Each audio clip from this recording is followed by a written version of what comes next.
रात के घने सन्नाटे को चीरती हुई पैसेंजर ट्रेन अपनी पूरी रफ्तार से दौड़ी जा रही थी। खिड़की के पास बैठा अर्जुन चुपचाप बाहर फैले अंतहीन अंधेरे को निहार रहा था। मोबाइल की स्क्रीन ऑन की तो रात के 1:45 बज रहे थे। पूरे डिब्बे में अजीब सी खामोशी फैली हुई थी।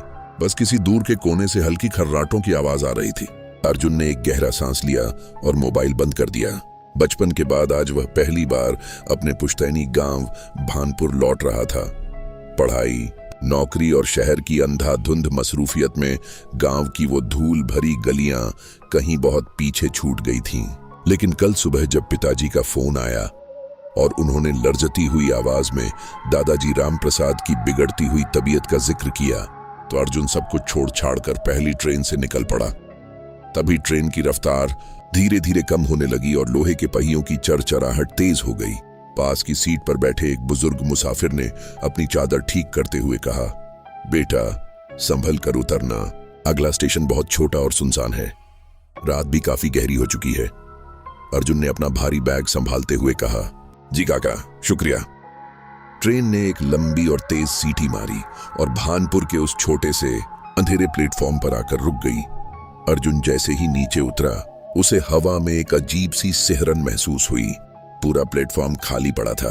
ऊपर टंगी घड़ी की सुइयां ठीक रात के 2 बजा रही थीं। स्टेशन के नाम पर बस 2-3 टिमटिमाती हुई पीली लाइटें थीं और दूर कोने में कुछ आवारा कुत्ते बैठे थे। बाहर निकलने वाले इकलौते रास्ते पर घोर अंधेरा था। अर्जुन को उम्मीद थी कि स्टेशन के बाहर कोई न कोई सवारी या ऑटो मिल जाएगा, जिससे वह सीधे दादाजी के घर पहुंच जाएगा। लेकिन जैसे ही वह बड़ी सड़क पर आया, उसका दिल बैठ गया। दूर दूर तक न कोई इंसान था, न कोई गाड़ी। बस सड़क के दोनों तरफ खड़े ऊंचे पेड़ों की रहस्यमयी सरसराहट गूंज रही थी। इतनी रात को यहां रुकने का कोई फायदा नहीं। जितनी देर करूंगा उतनी ही आफत बढ़ेगी। अर्जुन ने खुद को हौसला दिया और पैदल ही आगे बढ़ने का फैसला किया। वह कुछ ही कदम चला था कि सड़क के किनारे धुंध और अंधेरे के बीच उसे एक साया दिखाई दिया। करीब जाने पर रोशनी में एक बुजुर्ग व्यक्ति नजर आया, जो लाल धोती कुर्ता पहने था। उसकी घनी सफेद मूंछें थीं और उसकी आंखें अंधेरे में भी अजीब तरीके से चमक रही थीं। अर्जुन ने हिचकिचाते हुए पूछा, बाबा क्या भानपुर जाने के लिए कोई रास्ता या सवारी मिलेगी? उस बूढ़े आदमी ने बिना पलक झपकाए अर्जुन को देखा और अपनी भारी धीमी आवाज में कहा, इस वक्त यहाँ कोई गाड़ी नहीं आती बेटा, लेकिन जरूरी काम अक्सर इंसानों को रात के सन्नाटे में ही खींच लाते हैं। अर्जुन को उसकी बातें कुछ अजीब लगीं, लेकिन उसने बात आगे बढ़ाते हुए कहा, मेरे दादाजी राम प्रसाद की तबीयत खराब है, मुझे जाना ही होगा। क्या आप रास्ता जानते हैं? बूढ़े आदमी के चेहरे पर एक रहस्यमयी मुस्कान उभरी। रास्ता बताने से बेहतर है मैं खुद तुम्हारे साथ चलता हूं। इस अंधेरी पगडंडी के मोड़ों को हर कोई नहीं समझ पाता। अर्जुन मना नहीं कर सका।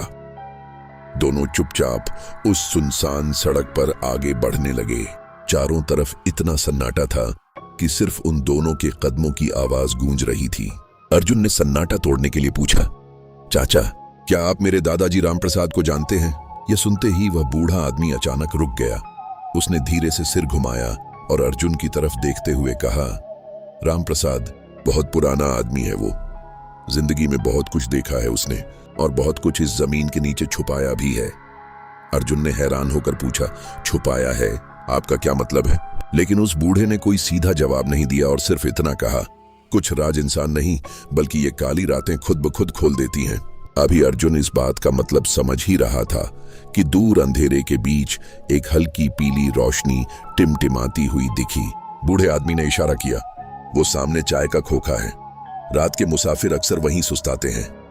तुम भी चलो, थोड़ा आराम मिल जाएगा। आगे क्या हुआ और अर्जुन के साथ क्या भयानक हादसा होने वाला है, इसका पार्ट 2 देखने के लिए चैनल को अभी सब्सक्राइब करें।